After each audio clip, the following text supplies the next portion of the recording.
24 north പർഗാനാസും 24 south പർഗാനാസും, 24 ദക്ഷിണ പർഗാനാസും 24 ഉത്തര പർഗാനാസും.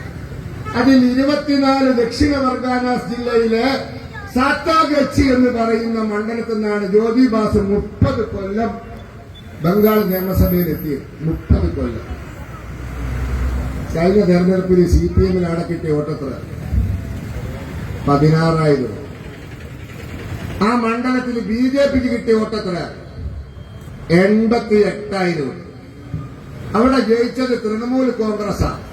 ആ തൃണമൂൽ കോൺഗ്രസിന് കിട്ടിയ വോട്ട് 1,18,000. തൃണമൂൽ കോൺഗ്രസ് 1,18,000 വോട്ട് നേടി ജയിച്ചപ്പോൾ 88,000 വോട്ട് നേടി BJP രണ്ടാം സ്ഥാനത്തെത്തിയപ്പോൾ നമ്മുടെ പാർട്ടിക്ക് കിട്ടിയത് 16,000 വോട്ട്, 6.89%. എന്ന് വെച്ചാൽ കെട്ടിവെച്ച കാശില്ല. ഇവിടെ ജ്യോതി ബാസു 30 കൊല്ലം നിയമസഭയിലെത്തിയ മണ്ഡലത്തിൽ നിങ്ങൾക്ക് 6.89% വോട്ടാ, കെട്ടിവെച്ച കാശില്ല. പിന്നെയാണ് ഇവിടെ ആന പറക്കുന്ന കാറ്റ അടിക്കുന്നത്.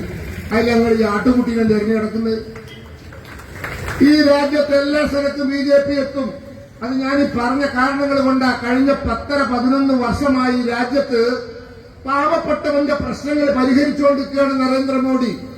അയാൾക്ക് ഒരൊറ്റ ലക്ഷ്യമുള്ളൂ, ഒരൊറ്റ ലക്ഷ്യം.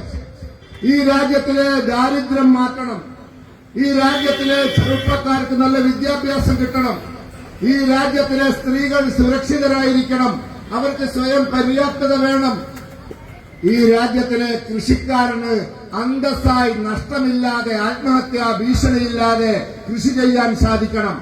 ഇവിടെ നല്ല റോഡുകൾ വേണം, നല്ല റെയിലുകൾ വേണം, നല്ല തീവണ്ടി ഓടണം, നല്ല വിമാനത്താവളങ്ങൾ വേണം. ഈ രാജ്യത്തെ IIT-കൾ വേണം, എയിംസുകൾ വേണം, മെഡിക്കൽ കോളേജുകൾ വേണം, നല്ല ആശുപത്രികൾ വേണം. രാജ്യം ലോകത്തിന് മുമ്പിൽ ഒരു വലിയ ശക്തിയായി വളരണം.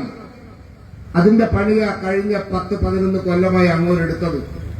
നരേന്ദ്രമോദി ഇന്ത്യയിൽ അധികാരത്തിന് വരുമ്പോ ഇന്ത്യ രാജ്യം ലോക രാജ്യങ്ങളുടെ ഇടയിൽ സാമ്പത്തികമായ വലുപ്പത്തിന്റെ കാര്യത്തിൽ 11ാം സ്ഥാനത്ത്.